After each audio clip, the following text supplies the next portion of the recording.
The winter wind howled through Ogden, Utah Territory, as Boone Reeves rode in on a dappled gray stallion, his face weathered as the mountains that surrounded the bustling railroad town. The year was 1869, and the recent completion of the Transcontinental Railroad had transformed this once quiet settlement into a place of opportunity and danger in equal measure. Boone didn't care much for either. His eyes, cold as the December air, surveyed the main street with practiced indifference, seeing nothing but another stop on an endless journey to nowhere. Another town, another dollar, he muttered to himself, patting the neck of his horse, Spectre, the only living creature he'd allowed close to him in 7 years. The townsfolk paused in their activities to watch this stranger dismount outside Hartman's general store. 6 feet tall with shoulders broad enough to cast shadows, Boone moved with the fluid grace of a predator. His dark brown hair curled beneath a well-worn hat, and the twin Colt revolvers at his hips told a story most were wise enough not to inquire about. Inside the store, Boone nodded curtly to the proprietor, a balding man whose eyes widened slightly at the sight of the formidable stranger. "Afternoon," the shopkeeper offered. "What can I help you with?" "Salt, coffee, ammunition," Boone replied, his voice low and rough from disuse. "And information on ranch work, staying around these parts for the winter." The proprietor's eyebrows raised. "Ranch work? Well, the Baker spread might be hiring, big operation north of town. Or there's the Keller place, smaller but good people. Lost the husband last year. Poor woman's been running it herself with just her brother and a couple hands." Something flickered in Boone's otherwise impassive face, a momentary softening that vanished so quickly it might never have happened. "The Keller place," he repeated. "How far?" 5 miles north, follow the creek," the shopkeeper said, gathering Boone's supplies. "Mrs. Keller's got grit, I'll tell you that much. Most widows would have sold up and moved back east." Boone placed coins on the counter, more than necessary, and turned to leave. "Name's Hartman, by the way," the shopkeeper called after him. "You got a name, stranger." Boone paused at the door. "Reeves, Boone Reeves." Then he was gone, leaving behind nothing but cold air and curiosity. At the Keller ranch, Sophia Keller stood on a stepladder, hammering loose boards back onto her barn wall. At 32, she was neither young nor old by frontier standards, but life had etched fine lines around her green eyes that spoke of both laughter and grief. Her chestnut hair was pulled back in a practical braid, and her capable hands moved with practiced efficiency. "Damn this winter," she muttered, pulling her coat tighter against the biting wind. Since Henry's death 18 months prior, every season brought new challenges to the ranch. Her brother Matthew helped when he could, but his own homestead kept him busy.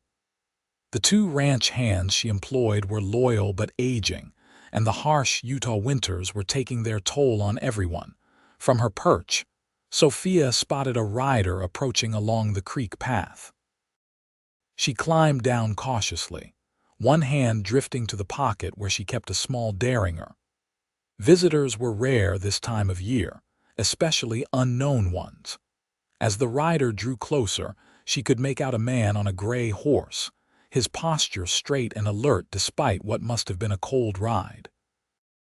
She waited by the barn door, forcing her face into a neutral expression. "Afternoon," Boone called, stopping his horse at a respectful distance. "Looking for Mrs. Keller." "You found her," Sophia replied, studying him carefully. She noted the quality of his horse, the well-maintained guns, the watchful eyes that seemed to take in everything at once. "What's your business here?" "Heard you might need hands for the winter," Boone said simply. "I can break horses, mend fences, handle cattle." Sophia almost laughed. "Mister, you don't look like a ranch hand. You look like—" She trailed off, unwilling to voice her suspicions, Like trouble, Boone finished for her, the barest hint of a smile touching his lips. Maybe once, not anymore. I can't pay much, Sophia warned, and I expect full day's work. Room, board, and fair wages is all I need, Boone replied. I don't drink much, don't gamble, and keep to myself. He dismounted smoothly and removed his hat, a gesture of respect she hadn't expected. Boone Reeves. I can give references in town if you need them. The cold wind whipped between them as Sophia weighed her options. With winter setting in, she needed the help desperately. Her usual extra hand had broken his leg 2 weeks earlier, and the cattle needed tending. Something about this man's direct gaze made her believe he was being honest about his intentions, if not about his past. We'll try a week, she decided. You can stay in the bunkhouse with Jesse and Frank. They're good men, been with us since before Henry passed. Boone nodded once, replacing his hat. Fair enough. Supper's at 6, Sophia added, turning back to her repairs. You can start by finishing these boards while I check the north pasture. If Boone was surprised by her immediate assignment of duties, he didn't show it. He simply removed his coat, revealing powerful arms, and picked up the hammer she'd set down. Sophia mounted her bay mare and rode toward the pasture, feeling the stranger's eyes on her back until she crested the hill. What she didn't see was how Boone's hands trembled slightly as he picked up the first nail, nor how he closed his eyes briefly, before resuming his work with mechanical precision. The rhythmic pounding of the hammer drowned out the whispers of ghosts that had followed him for years, voices he'd given up trying to silence. The bunkhouse was sparse but clean, with 4 bunks though only 2 were occupied. Jesse Turner, a man in his 60s with a shock of white hair, eyed Boone suspiciously as he set down his saddlebags. Mrs. Keller hired you on, Jesse asked, his Missouri accent thick as molasses. For a week, Boone confirmed, choosing the bunk farthest from the others. The other man, Frank Donnelly, nodded in greeting. Hope you know cattle. We got 200 head to keep alive through winter. I know cattle, Boone said simply. Unpacking only what he needed for the night, Jesse and Frank exchanged glances but asked no further questions. Men in the West understood the value of privacy. If this newcomer could work, his past was his own business. Supper was served in the main house, a modest 2-story structure that spoke of comfort rather than luxury. Sophia's kitchen was warm and fragrant with the smell of stew and fresh bread. Her young son, David, 8 years old with his mother's green eyes and a serious expression, helped set the table. This here's David, Sophia introduced as the men filed in, stomping snow from their boots. David, Mr. Reeves will be helping us through winter. The boy assessed Boone with a solemnity beyond his years. Can you shoot? He asked bluntly. David. Sophia scolded, but Boone held up a hand. It's a fair question, he said, then addressed the boy. Yes, I can shoot, but a gun's a tool, not a toy, like an axe or a saw. David considered this. Pa was teaching me before he died. Mama doesn't like guns.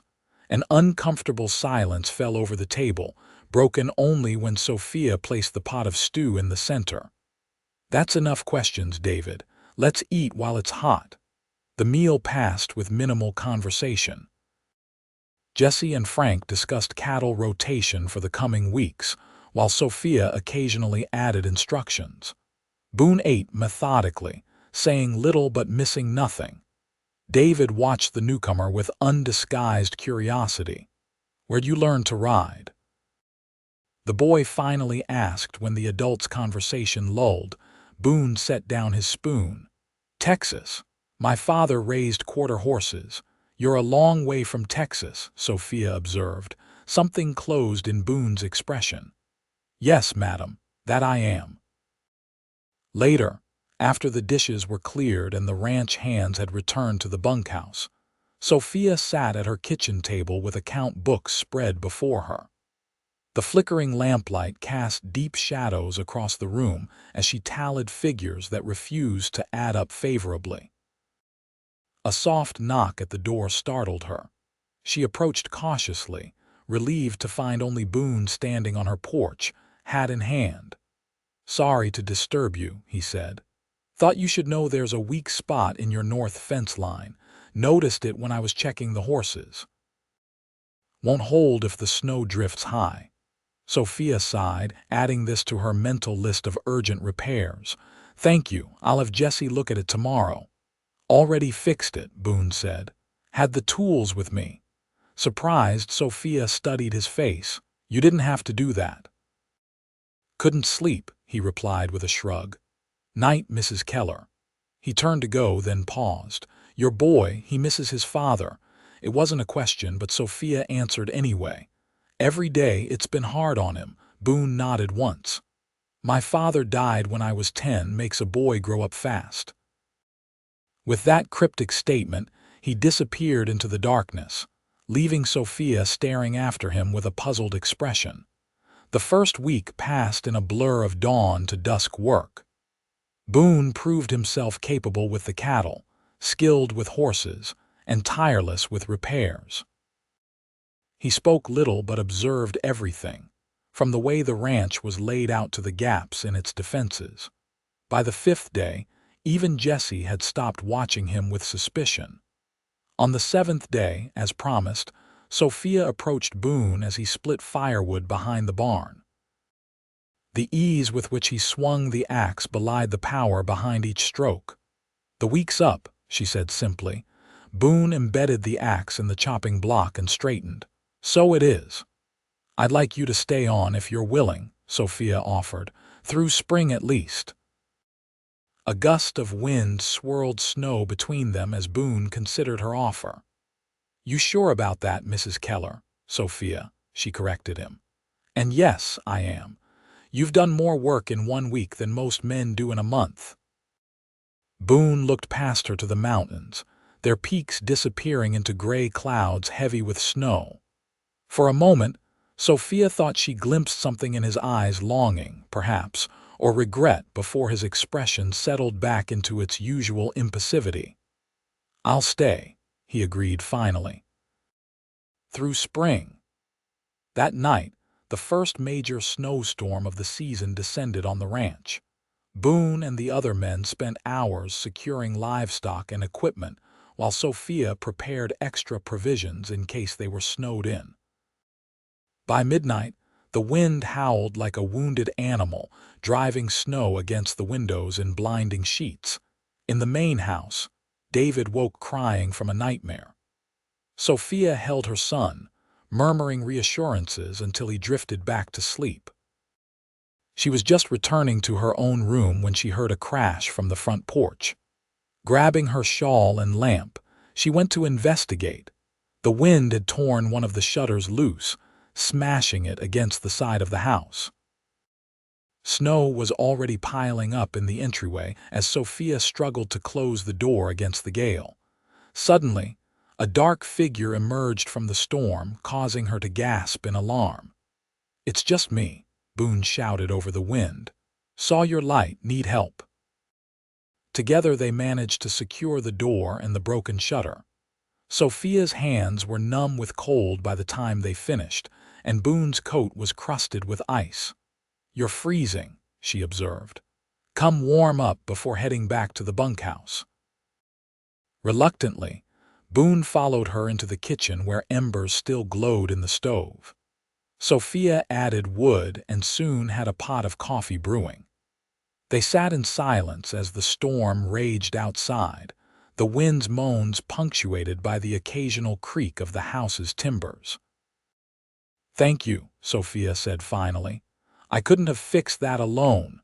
Boone stared into his coffee cup as if it contained secrets. "Jesse and Frank still sleeping, like bears in winter," Sophia confirmed with a small smile. "Nothing wakes them once they're down." "Your son have nightmares often?" Boone asked unexpectedly. Sophia's smile faded. "How did you know?" "Heard him," Boone said simply. "I was checking the barn when the storm hit." Since his father died, Sophia admitted. Less now than before, Boone nodded, still not meeting her eyes. Takes time. You sound like you speak from experience, Sophia observed carefully. For a long moment she thought he wouldn't answer.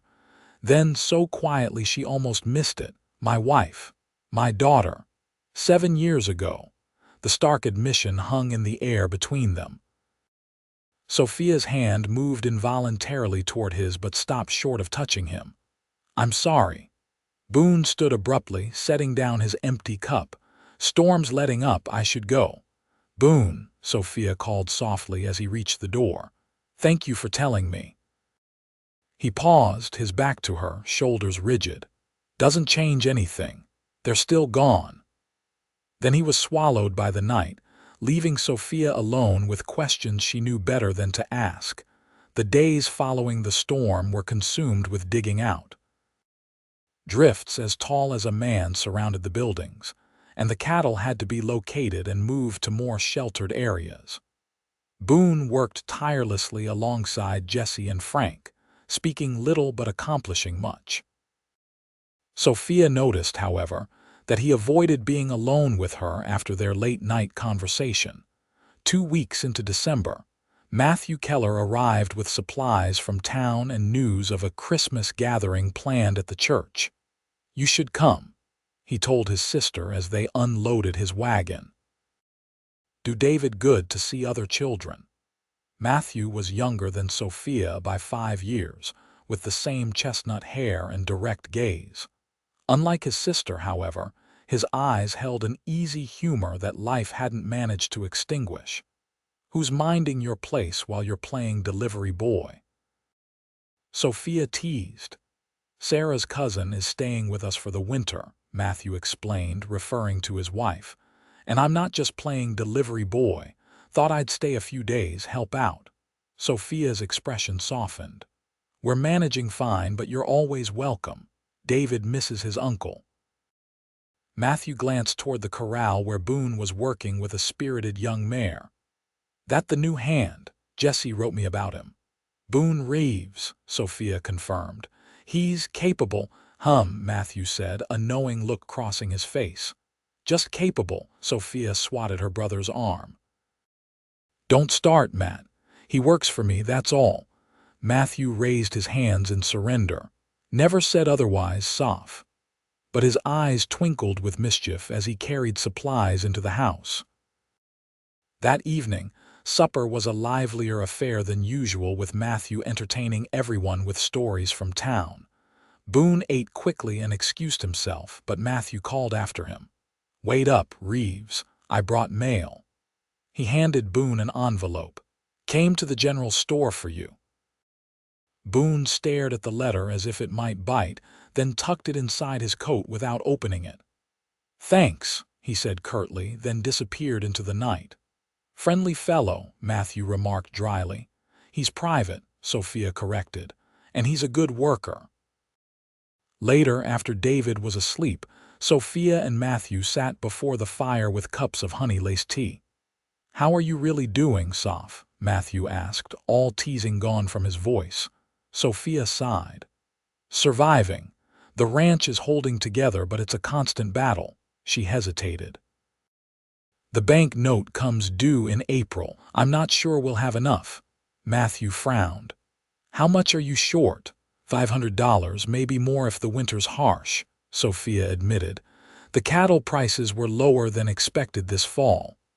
I can help some, Matthew offered immediately. You have your own family to worry about, Sophia protested. Besides, it's my responsibility now. Henry would want. Henry's gone, Sophia interrupted sharply, then softened her tone. I'm sorry, I need to do this myself, for David, for me. Matthew studied his sister's face. You always were the stubborn one. Look who's talking, Sophia retorted, grateful for the lighter turn in conversation. Outside, unbeknownst to either of them, Boone stood in the shadows of the porch. He'd returned to ask about the location of additional fence materials, but stopped short of knocking when he overheard their conversation. The letter in his pocket, seemed to burn against his chest as he silently retreated to the bunkhouse. In the privacy of his bunk, Boone finally opened the envelope. Inside was a brief note from a lawyer in Denver and a bank draft for a considerable sum payment for services rendered to a cattle baron the previous spring. Services that had involved Boone's skill with a gun rather than livestock. He stared at the money, enough to solve Sophia's problems with plenty left over. Then, deliberately, he folded it away with the letter, locking both in his small trail safe. Some money was too costly to spend. The week before Christmas brought clear skies and slightly warmer temperatures. Sophia decided to take David into town for the church gathering, along with Jesse and Frank, who were eager for a change of scenery. "You're welcome to join us," she told Boone as they checked cattle in the south pasture. Boone shook his head. Someone should stay with the ranch. Sophia didn't press him. "We'll leave after breakfast tomorrow. Should be back before dark." The following morning dawned bright and cold. Sophia hitched the wagon while David practically bounced with excitement at the prospect of seeing other children. As they prepared to leave, Boone emerged from the barn leading his gray stallion. "Changed your mind?" Sophia asked, surprised. "Thought I'd ride alongside," Boone explained. "Roads might be icy in the shaded parts." Jesse and Frank exchanged knowing glances that Sophia pretended not to see. The journey to town passed pleasantly, with David chattering and pointing out wildlife tracks in the snow. Boone rode slightly ahead, alert and watchful, occasionally nodding at something the boy said. Ogden was decorated for Christmas with evergreen boughs and red ribbons adorning the storefronts.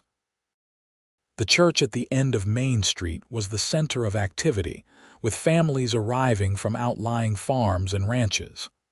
"I'll be at Hartman's," Boone said as they pulled up to the church. "Need to restock some supplies." Sophia nodded, understanding his reluctance to join the festive crowd. "We'll meet at the wagon at 4 o'clock. Inside the church hall, Sophia was immediately surrounded by neighbors offering sympathy for her first Christmas as a widow, and not so subtle inquiries about her plans for the ranch. David quickly found playmates, while Jesse and Frank headed straight for the punch bowl and gossip circle. Mrs. Keller, a smooth voice, interrupted her conversation with the minister's wife. "How lovely to see you in town."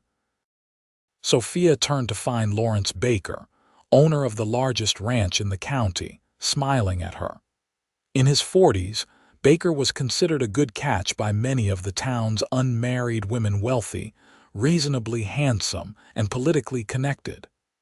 "Mr. Baker," Sophia acknowledged with a polite nod.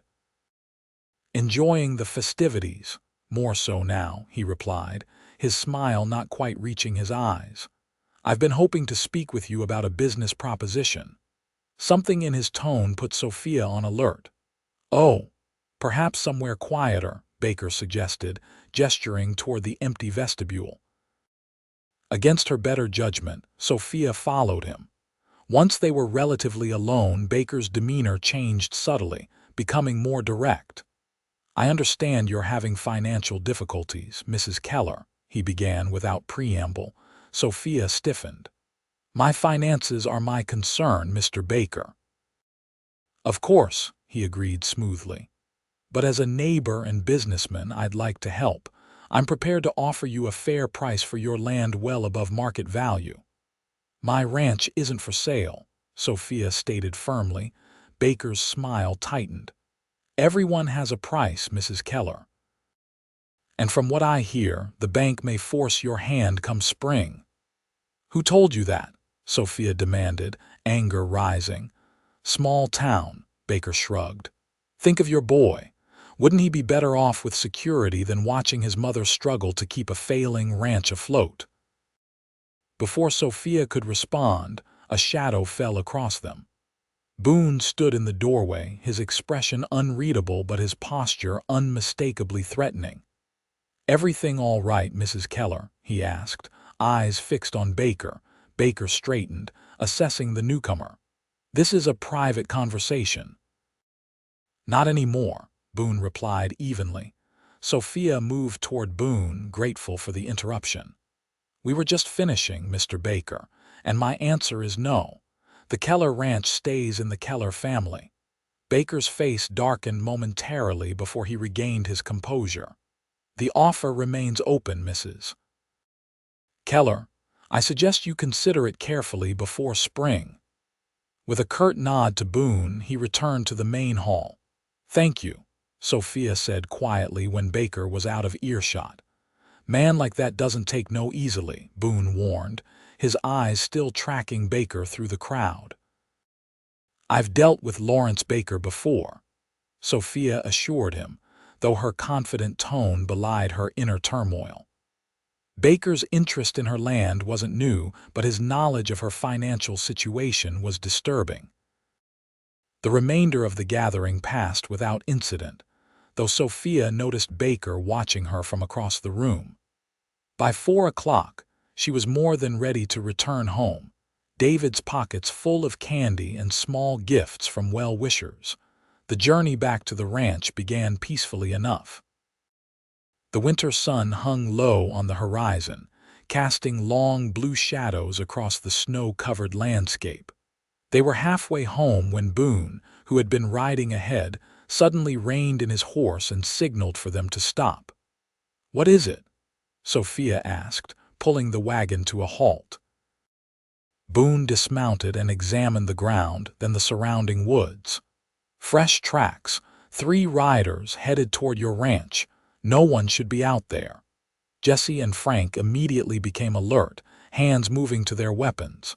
Sophia felt a chill that had nothing to do with the temperature. "Could be nothing," Frank offered. "Travelers taking a shortcut through 2 feet of snow." Boone shook his head. "No, something's wrong." He remounted Spectre. "I'll ride ahead. You follow but stay alert."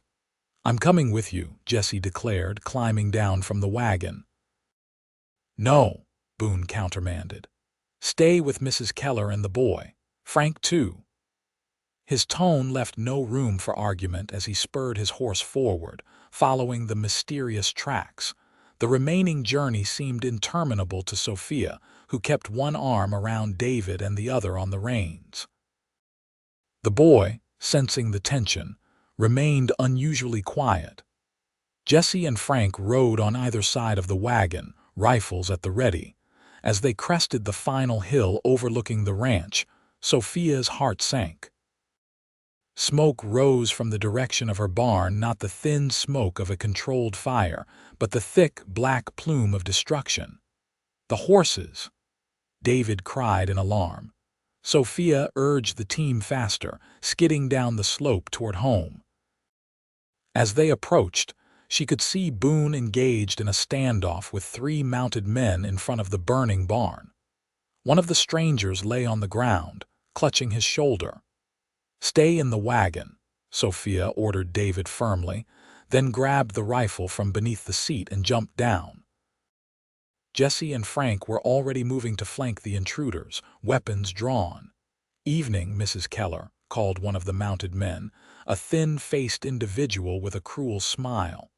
"Seems you've had some bad luck with your barn." "This isn't bad luck," Sophia retorted, raising her rifle. "This is arson." "Get off my land," the leader laughed. "Mr. Baker sends his regards, says to tell you his offer stands, though he might have to adjust for damages." Sophia's finger tightened on the trigger, but Boone's voice cut through her fury. "You've delivered your message," he told the men coldly. "Now ride out while you still can." The wounded man on the ground groaned. "Clay, let's go. He shot Jenkins." The leader, Clay, scowled. "This ain't over. Baker wants this land and Baker gets what he wants." Nevertheless, he and his remaining companion dismounted long enough to help their injured associate onto a horse. Then all 3 retreated down the road toward town. Once they were out of sight, Sophia rushed to the barn where smoke continued to billow from the roof. To her relief, She saw that all the horses had been released into the corral Boone's doing. She realized with gratitude. "Frank, get water," she shouted, running toward the building. "Jesse, the well pump." For the next hour they fought the fire with grim determination. Sophia worked alongside the men, hauling water and beating at flames with wet blankets.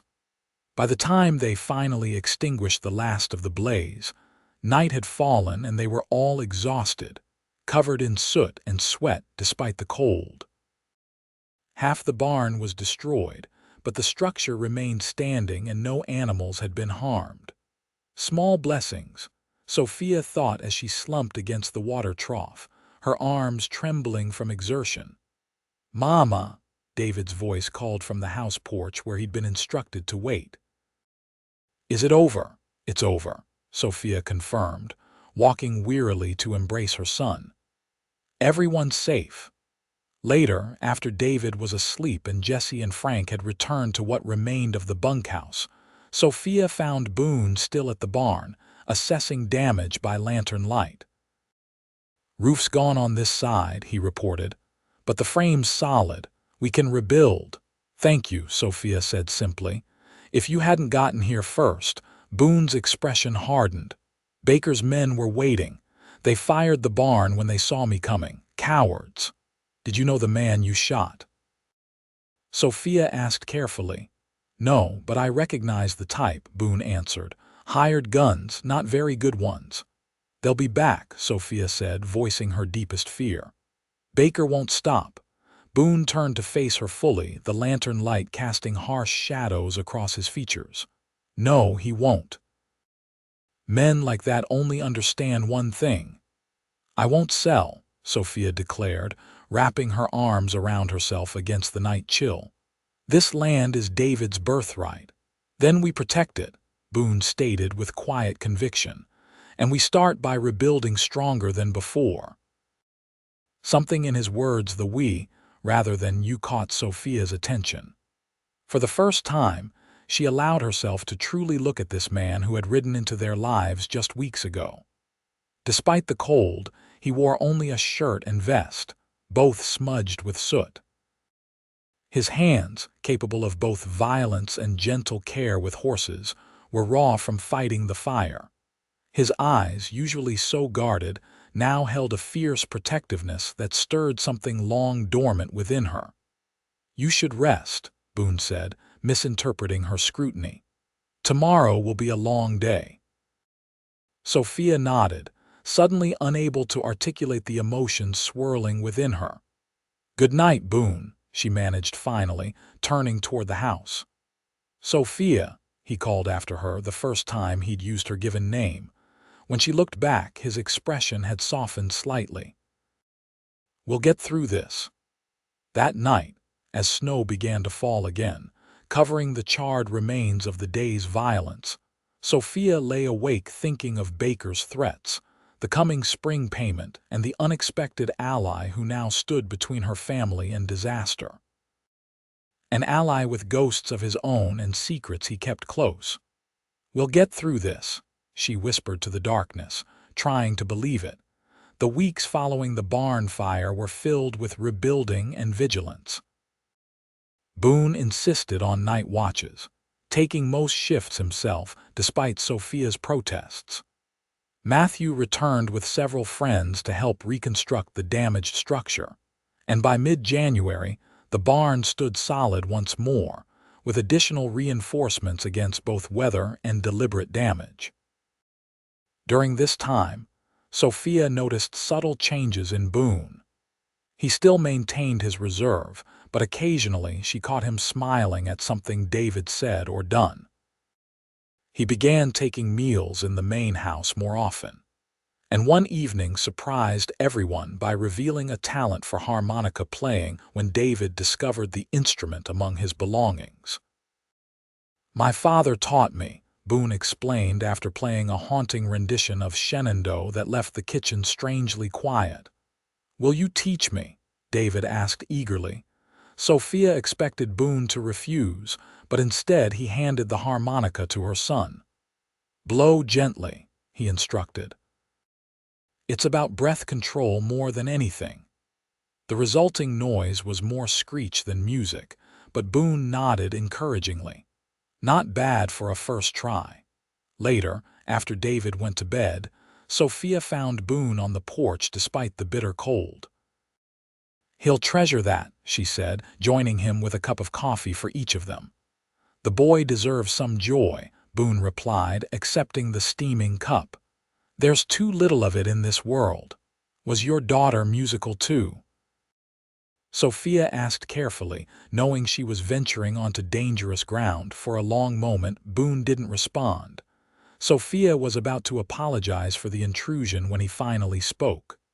"Rebecca. Her name was Rebecca. She was 5. His voice was flat, controlled. "She loved songs. Always singing something."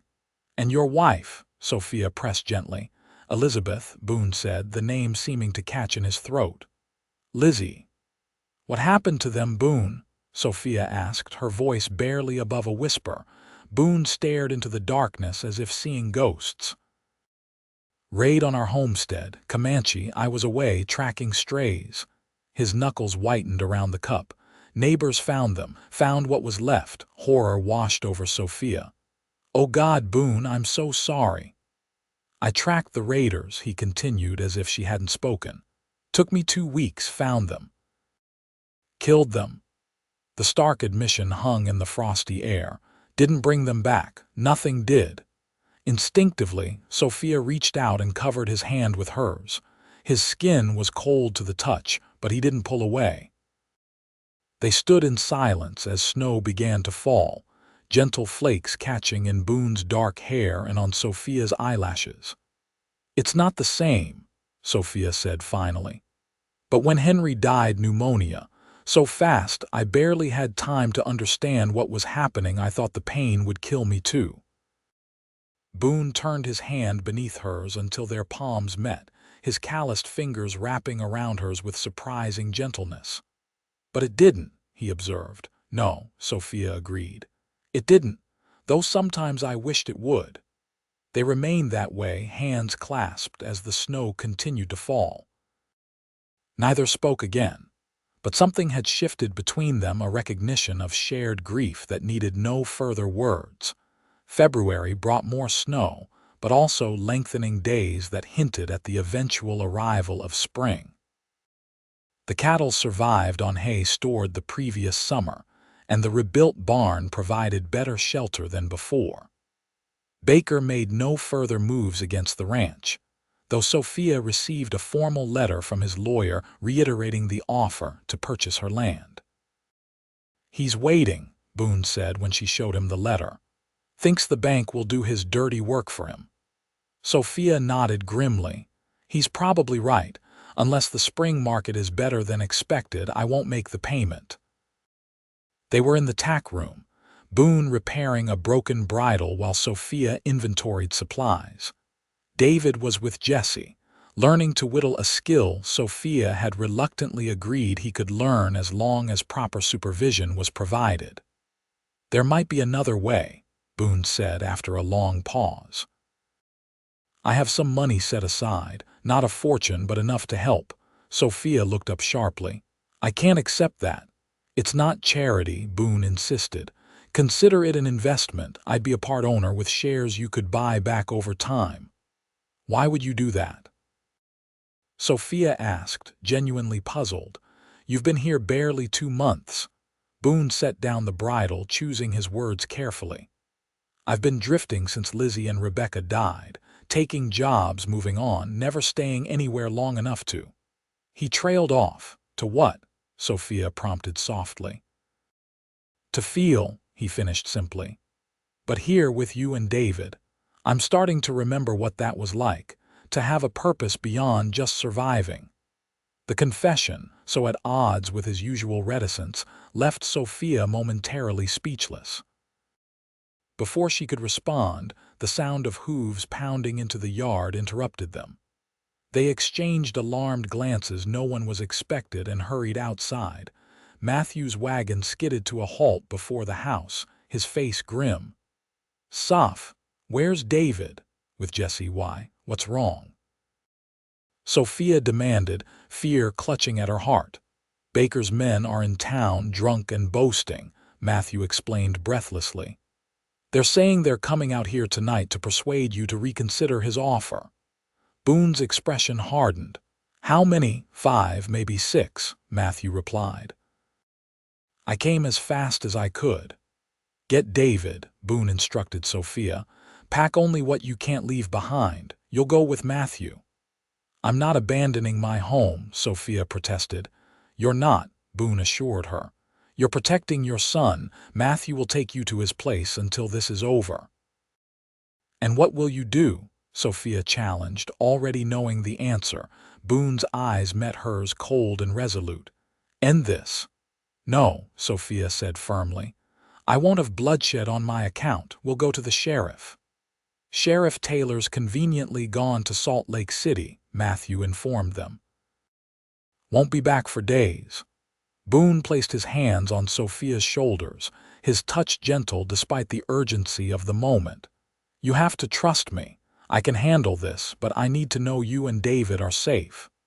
The intensity in his eyes made her protest die on her lips. She nodded once, then hurried to find her son and prepare for a hasty departure. Within the hour, Matthew's wagon was loaded with Sophia, David, and a few essential belongings. Jesse and Frank, despite their age, insisted on staying with Boone. This is our home too, Jesse declared stubbornly. Been with the Kellers 30 years, not leaving now. As they prepared to depart, Sophia pulled Boone aside. Promise me you won't get yourself killed, she demanded, her voice shaking slightly. I promise to be careful, he replied carefully.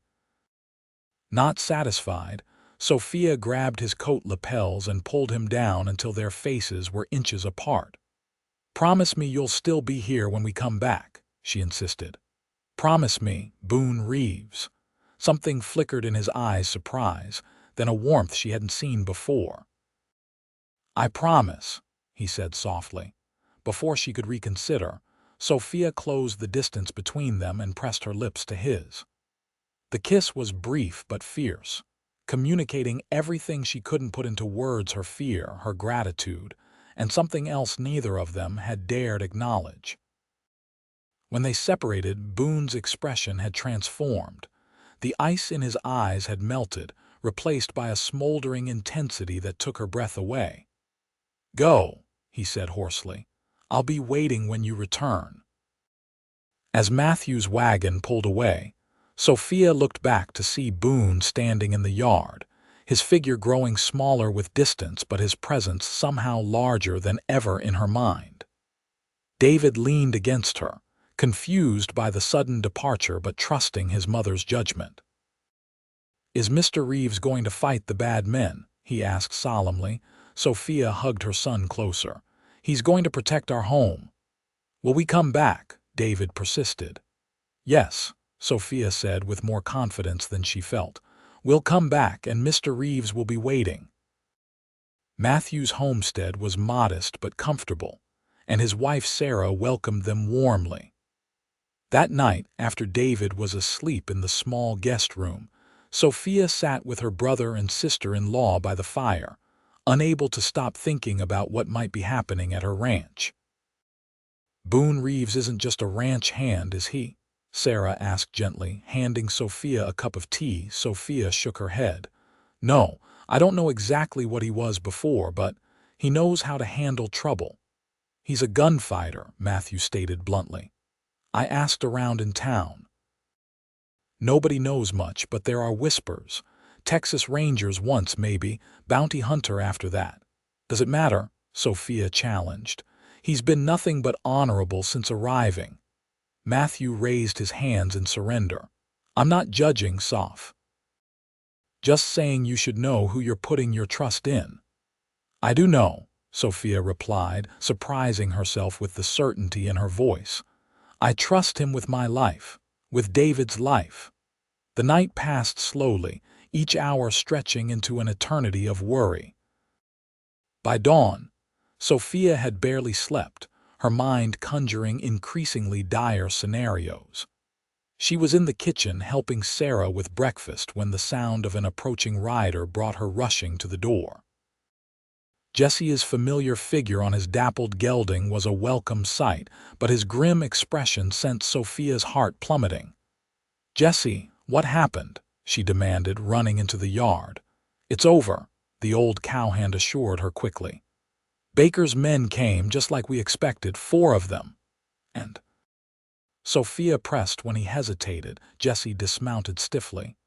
"Reeves gave them a chance to leave. They didn't take it." He removed his hat, running a hand through his white hair. "There was shooting. Frank took a bullet in the arm, but he'll be fine. 2 of Baker's men are dead, the others rode off." "And Boone?" Sophia asked, her voice barely audible. Jesse's weathered face creased into a rare smile. "Told me to tell you it's safe to come home. He's waiting like he promised." Relief flooded through Sophia with such force that her knees nearly buckled. "Thank God," she whispered. Within the hour, they were on their way back to the ranch, David's excitement at returning home a stark contrast to Sophia's mix of anticipation and apprehension. What would she find? How would this night of violence change things between her and Boone? As they approached the ranch, Sophia was struck by how normal everything appeared. The house stood unchanged, smoke curling peacefully from the chimney. The rebuilt barn showed no signs of new damage. Only the presence of 2 horses she didn't recognize, tethered near the corral, indicated anything unusual had occurred. Boone emerged from the house as their wagon pulled into the yard. He looked tired but unharmed, and the smile that briefly crossed his face at the sight of them made Sophia's heart skip. "Welcome home," he said simply as he helped her down from the wagon. David scrambled down and immediately peppered Boone with questions. "Did you fight the bad men?" "Jesse said you did. Did you use your guns? Are they coming back?" "David," Sophia admonished, "give Mr. Reeves some space." But Boone crouched to the boy's level. "Yes, there was trouble. It's over now, and no, they won't be back." He ruffled David's hair gently. "Why don't you go check on your pony? He missed you." As David raced toward the corral, Sophia finally asked the question foremost in her mind. "What happens now?" "Sheriff Taylor returned early," Boone explained, walking with her toward the house. "He's inside with Frank taking statements."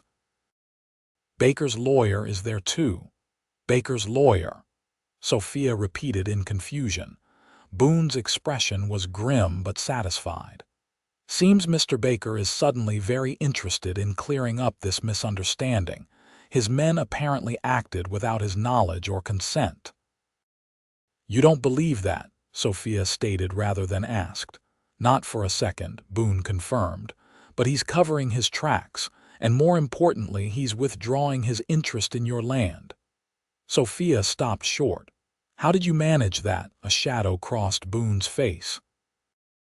"Let's just say I made it clear that pursuing you further would be costly." Before Sophia could press for details, Sheriff Taylor emerged from the house. A burly man with a salt and pepper mustache, he nodded respectfully to Sophia. "Mrs. Keller, good to have you back," he said. "Quite a situation you had here."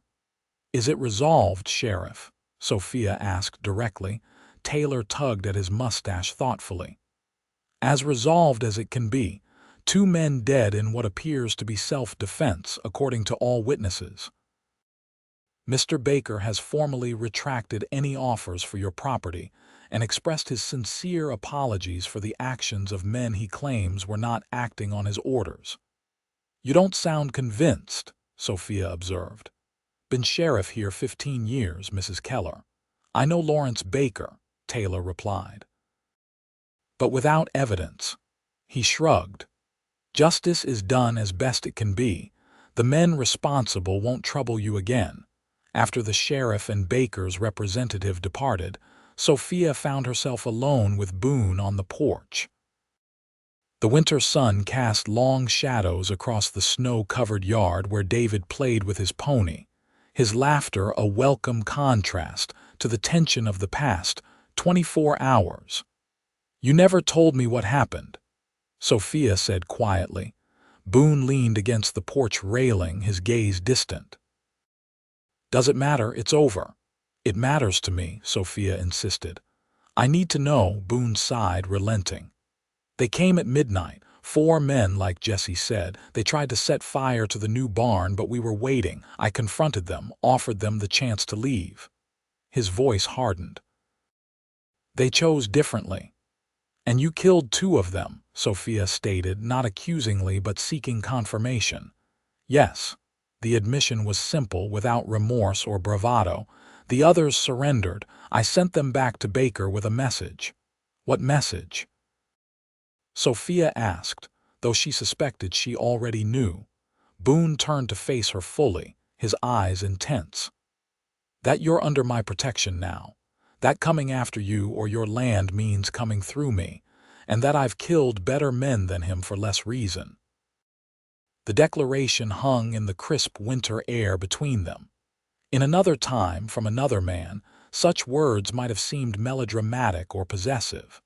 But from Boone, with his history and his demonstrated willingness to back his words with action, they were simply truth. "And my bank note?" Sophia asked, changing the subject slightly. "Baker withdrawing doesn't solve that problem." "The offer still stands," Boone said. "My money, your choice." Sophia studied him, this man who had ridden into her life as a stranger and now stood as her defender, her ally, and perhaps something more. "Why, Boone? Why risk your life for us?" "For me?" Boone seemed to struggle with his answer, emotions playing across his usually impassive face. "After Lizzie and Rebecca died, I thought I died too, inside where it matters." He placed a hand over his heart. 7 years of cold. Of feeling nothing but hate and the need for vengeance. Then I came here. He trailed off, looking toward David. Saw you, standing against the world, refusing to break." "And?" Sophia prompted when he fell silent again. "And I started to thaw," Boone admitted, his voice rough with emotion. "Every day a little more. Your courage, David's innocence, the way you rebuild after every setback." He met her eyes directly. "The way you look at me sometimes, like you're seeing the man I used to be, not what grief turned me into." Sophia moved closer until only inches separated them. "I see you, Boone Reeves. All of you.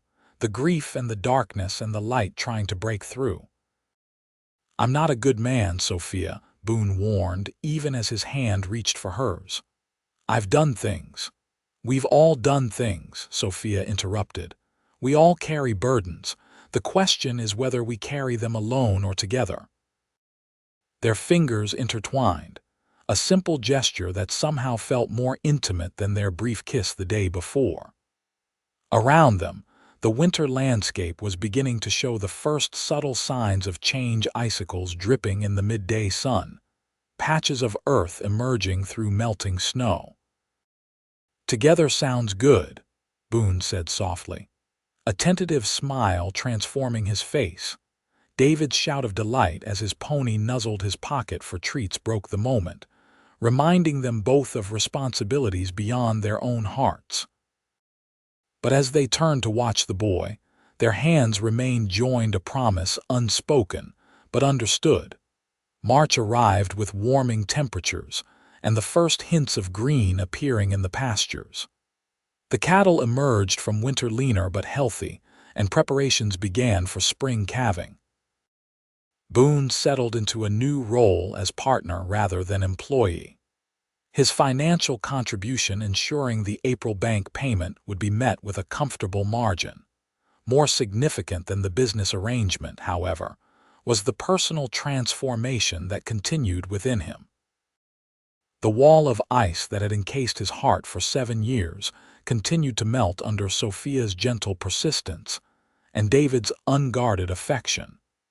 He began to speak more freely of Elizabeth and Rebecca, sharing memories that brought smiles rather than pain.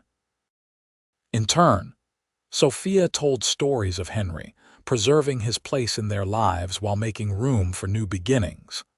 By late March, the entire county knew that Boone Reeves was more than just a hand at the Keller ranch.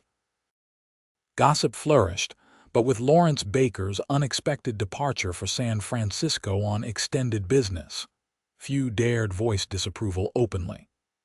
Sheriff Taylor, for his part, seemed content with the arrangement, stopping by occasionally for coffee and subtle assessments of the situation. On the first truly warm day of spring, Sophia found Boone by the creek that bordered the eastern edge of her property. He sat on a sun-warmed rock, watching the rushing water with uncharacteristic stillness. "Penny for your thoughts," she said, settling beside him. Boone smiled, a real smile that reached his eyes, something that happened more frequently these days. "Just thinking how different everything looks in spring." Sophia followed his gaze to the landscape around them. The creek, swollen with snowmelt, rushed over rocks that had been ice-covered for months. Willows along the bank showed the first fuzzy buds, and meadowlarks called from newly greening fields. "It's my favorite season," Sophia admitted. "Everything new again." "Second chances," Boone agreed, taking her hand in what had become a natural gesture between them. "Sophia, there's something I need to tell you about the money." A shadow of concern crossed her face. "What about it?" Boone took a deep breath. "It wasn't all honestly earned." "After Elizabeth and Rebecca, I took jobs, bounty hunting at first then." He hesitated, choosing his words carefully. "Jobs for people who needed problems solved permanently." Understanding dawned in Sophia's eyes. "You were a hired gun." "Yes," Boone admitted, unable to meet her gaze. "The money I gave you for the bank note, part of it came from that life. I should have told you before you accepted it." For a long moment, Sophia was silent, processing this revelation. Finally, she squeezed his hand. "The past is the past, Boone. What matters is who you choose to be now." Relief washed over him. "I choose this," he said simply. "You, David, this land. If you'll have me." Sophia leaned against him, her head resting on his shoulder. "I think that can be arranged. David's already decided you're staying forever. He told Jesse yesterday that you're going to be his new pa." Boone stiffened slightly in surprise, then relaxed with a chuckle. "That right? Boy's getting ahead of himself." "Is he?" Sophia asked softly, lifting her head to look directly into his eyes. The challenge in her gaze was unmistakable. Boone cupped her face gently, his thumb tracing the curve of her cheek. "No," he admitted. "He's not. If that's what you want to." In answer, Sophia closed the distance between them. Unlike their first desperate kiss before Baker's attack, this one was slow and deliberate, a mutual exploration of possibilities and promises. When they finally separated, both were breathing unevenly, years of loneliness and restraint giving way to rediscovered desire. "I'll take that as a yes," Boone murmured against her lips. Sophia laughed, the sound echoing across the water. "Yes, Boone Reeves. Yes to all of it."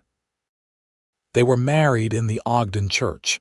2 weeks later, a simple ceremony attended by David, Matthew and Sarah, Jesse and Frank, and a handful of neighbors who had proven themselves true friends during the difficult winter.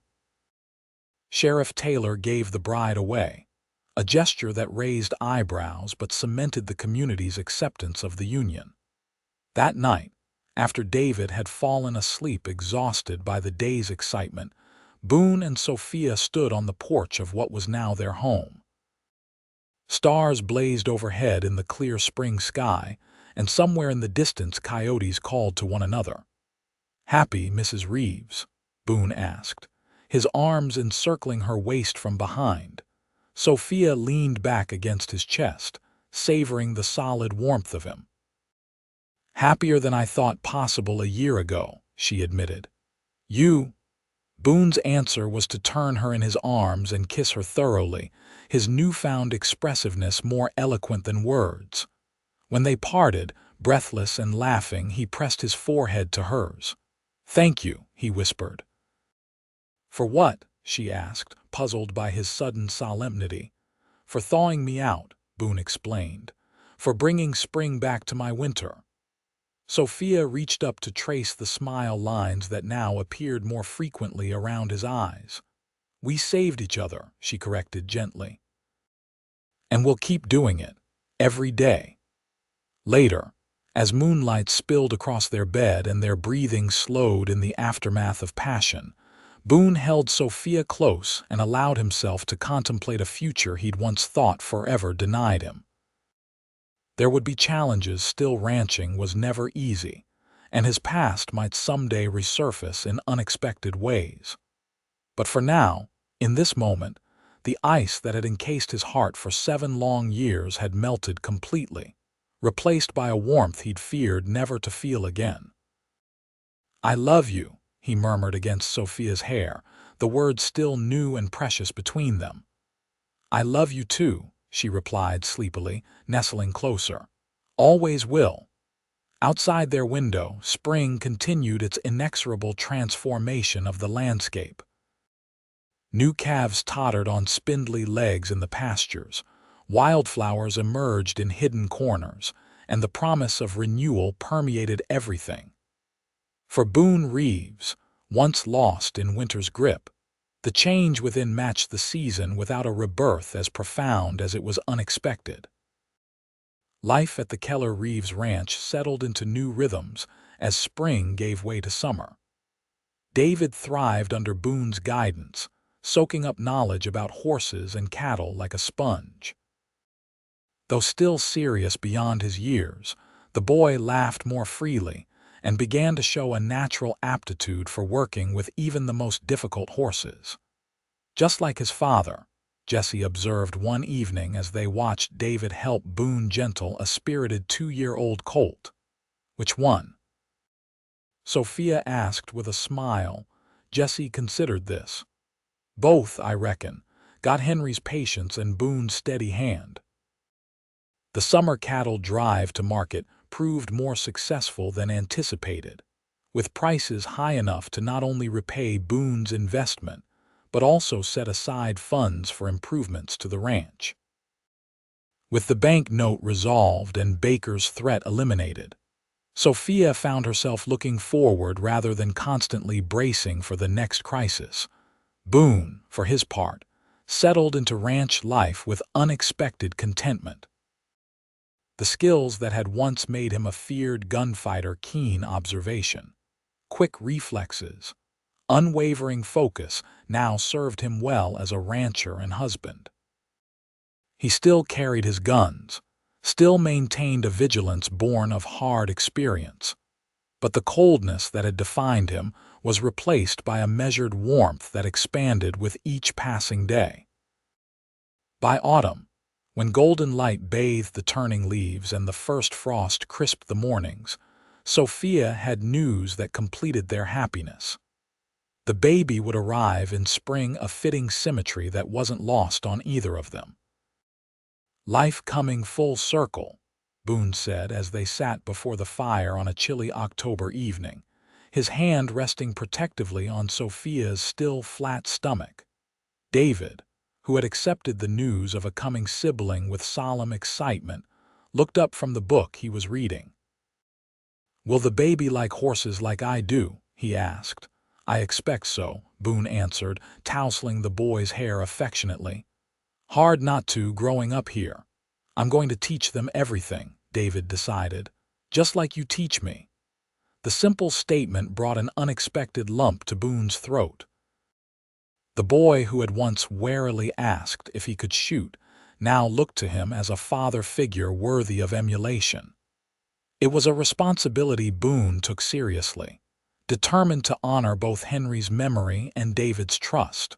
Winter returned, but without the dread of the previous year.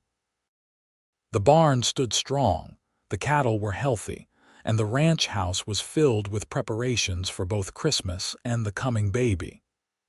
Jesse and Frank, now more family than employees, contributed their own excitement to the anticipation. On Christmas Eve, as snow fell gently outside and carols had been sung around the piano Boone had surprised Sophia with, David presented his stepfather with a carefully wrapped package. "I made it," he announced proudly, "with Jesse's help." Inside the package, Boone found a small wooden box, polished to a shine and inlaid with a design of mountains and sky. Opening it revealed a velvet lining and just enough space for the harmonica that had become a regular part of their evening rituals. "It's beautiful," Boone said sincerely, running his fingers over the smooth wood. "Best gift I've ever gotten," David beamed. "Jesse showed me how to do the inlay. It's our mountains, our home." "Our home," Boone repeated, the phrase still sometimes catching him by surprise in its simple perfection. Later, when David was asleep dreaming of Christmas morning and Sophia dozed against Boone's shoulder, he sat in the peaceful quiet of their home and contemplated the journey that had brought him here. From the frozen wasteland of grief to this warm hearth, from solitary vengeance to family and future. He thought of Elizabeth and Rebecca, allowing their memory to surface without the crushing pain that had once accompanied it. They would always be a part of him, but now he could honor them by living fully rather than merely existing in the shadow of their loss. Sophia had shown him that love wasn't a finite resource, that opening his heart again didn't diminish what had come before. Rebecca Reeves arrived on the first day of April, a tiny perfect daughter with her father's dark hair and her mother's determined chin. David approached his role as big brother with characteristic seriousness, solemnly promising to protect his sister always. "She looks like you," Sophia told Boone as they watched their daughter sleep in the cradle he had crafted during the winter months. "Poor child," Boone joked, but his eyes were soft with wonder as he gently touched the baby's tiny hand. "She has your nose, thank goodness." "And your stubbornness," Sophia added with a tired smile. "Took her sweet time arriving." Boone leaned down to kiss his wife's forehead. "Worth the wait, just like everything good in life." As spring once again transformed the land, bringing renewal and growth, Boone Reeves stood on the porch of his home watching the sun rise over mountains that had witnessed his transformation from a man encased in ice to one warmed by love's persistent flame.